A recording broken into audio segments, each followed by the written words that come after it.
আমাদের দেশের মধ্যে দেখবেন কুরবানির সময় আসলে এক প্রকার মানুষ মাথা ছাড়া দিয়ে ওঠে।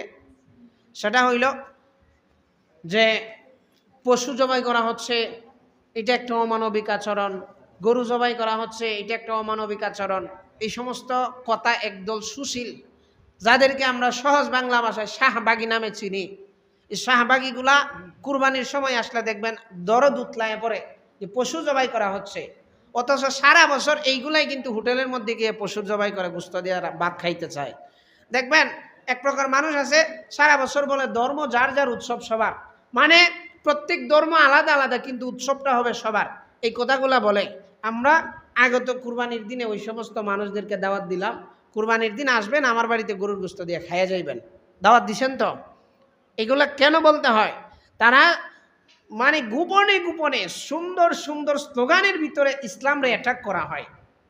এই শাহবাগীগুলা সুশীলগুলার খাস্ত তৈল সব জায়গায় বাম হাত ঢুকানো, সারা বছর গরুর গোশত খায়।